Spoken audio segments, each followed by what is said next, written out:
नमस्कार दोस्तों। आजकल आपने देखा होगा चारों तरफ सिर्फ म्यूचुअल फंड की होर्डिंग्स लगी हुई हैं।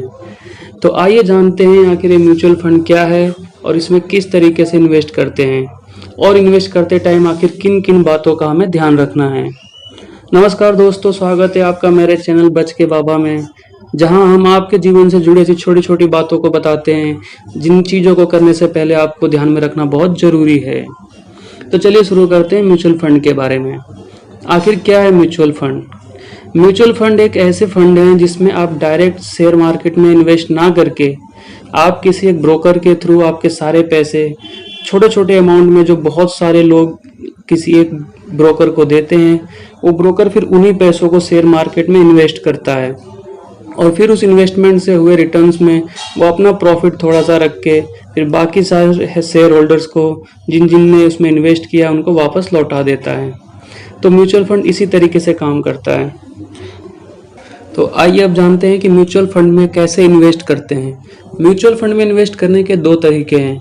या तो आप मैन्युअली इनके रजिस्टर्ड ऑफिस पे जाके आधार कार्ड, पैन कार्ड और फॉर्म भर के आपको कौन से फंड लेने हैं, कितने टाइम के लिए लेने हैं, वो सारी चीज़ें चूज करके आप फॉर्म भर के दे सकते हैं। अदरवाइज आधार कार्ड के मदद से बायोमेट्रिक के थ्रू आप अपना KYC करके भी घर बैठे बैठे ऑनलाइन ट्रांजैक्शन करके म्यूचुअल फंड में इन्वेस्ट कर सकते हैं। तो आइए जानते हैं आखिर किन किन बातों का ध्यान रखना है हमें म्यूचुअल फंड में इन्वेस्ट करते समय या कोई भी स्कीम या प्लान में हमें चूज करते टाइम। म्यूचुअल फंड में किसी भी स्कीम के दो तरीके के प्लान होते हैं। एक है डायरेक्ट प्लान, दूसरा है रेगुलर प्लान। तो जो रेगुलर प्लान है उसके अंदर एक ब्रोकर का इन्वॉल्वमेंट होता है जो कि आपके फंड को मैनेज करता है कि कब आपके फंड को किस स्कीम में लगाना है, किस स्कीम से निकालना है, ताकि उस तरीके से उसमें वो अच्छा रिटर्न ला सके। परंतु इसमें यह होता है कि आपके आने वाले जो भी रिटर्न होते हैं उसमें से कुछ प्रतिशत हिस्सा वो अपने पास रख लेता है। इसलिए हमें कभी भी रेगुलर प्लान यूज नहीं करना चाहिए। आपको अगर अच्छा रिटर्न चाहिए तो आपको हमेशा हर फंड के डायरेक्ट प्लान में ही इन्वेस्ट करना है। दूसरा, इन्वेस्ट आपको कितने समय तक करना चाहते हैं। अगर आपके पास कुछ अमाउंट, अगर कुछ 2-3 महीने 6 महीने के लिए अगर आपके पास पड़े हैं, तो आप सबसे जो टॉप परफॉर्मिंग फंड हैं, जो फिलहाल बहुत अच्छा परफॉर्म करके रिटर्न दे रहे हैं, आप उनमें भी इन्वेस्ट कर सकते हैं 3 महीने 6 महीने के लिए, जब तक आपको उन पैसों की ज़रूरत नहीं है। और जैसे ही आपको पैसों की ज़रूरत पड़े, आप 3-4 दिन पहले उसमें से रिडीम कर लें और आपके पैसे आपके अकाउंट में आ जाएंगे। अब यहाँ आपको मैं एक बात बताना चाहूँगा कि हर फंड के अपने अपने अलग टर्म्स एंड कंडीशंस होते हैं रिडेम्पशन के टाइम, यानी जब आप पैसे उनमें से वापस निकालना चाहते हैं उस समय के लिए। जैसे कि कुछ फंड का ऐसा सिस्टम होता है कि उसमें कम से कम आपको 1 साल के लिए इन्वेस्ट करके ही रखना होता है। उससे पहले अगर आप अपने पैसे निकालते हैं तो आपको टोटल अमाउंट का 1% उसको एग्जिट लोड देना पड़ता है। पर कुछ फंड ऐसे भी होते हैं जिनका ये पीरियड 1 साल से ना होकर सिर्फ 15 दिन की रहती है। यानी कि अगर आप उस फंड में इन्वेस्ट करने के 15 दिन के बाद पैसे निकालते हैं तो आपको किसी भी तरीके का एग्जिट लोड नहीं देना पड़ता।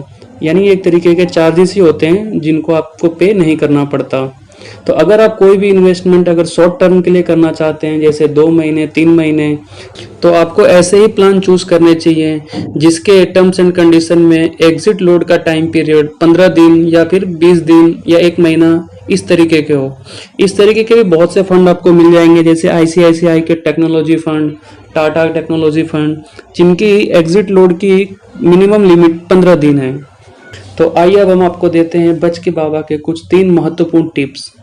टिप्स नंबर 1, आपको हमेशा इन्वेस्टमेंट ऑफिशियल साइट या ऑफिशियल ऐप के थ्रू ही करना चाहिए, ताकि आपको मिलने वाले प्रॉफिट का मैक्सिमम हिस्सा आपके इन्वेस्टमेंट वैल्यू पे आपको मिल सके, जिससे बीच में कोई बोरोवर या फिर किसी भी तरीके का एजेंट आपके रिटर्न में हाथ ना मार सके।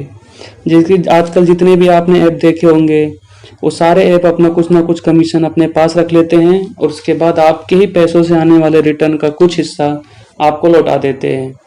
टिप्स नंबर 2, कई सालों के ऑब्जर्वेशन में ये पाया गया है कि इन्वेस्टमेंट के लिए सबसे सही समय फ्राइडे का होता है और पैसे निकालने का सबसे सही समय मंडे का होता है, क्योंकि फ्राइडे को किसी भी स्कीम की NAV सबसे कम हो जाती है, जो कि इन्वेस्टमेंट के लिए बहुत सही है, और वही मंडे को सबसे ज़्यादा दिखती है, जो रिडम्पशन के टाइम आपको सबसे मैक्सिमम प्रॉफिट देती है।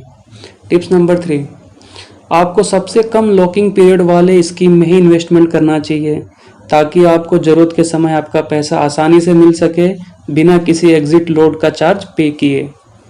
Thank you. अगर आपको हमारी वीडियो पसंद आई हो तो कृपया करके इसे सब्सक्राइब करें, लाइक करें और अपने ऐसे ही नए नए दोस्तों के साथ शेयर करें, ताकि उन्हें भी म्यूचुअल फंड के बारे में पता चल सके।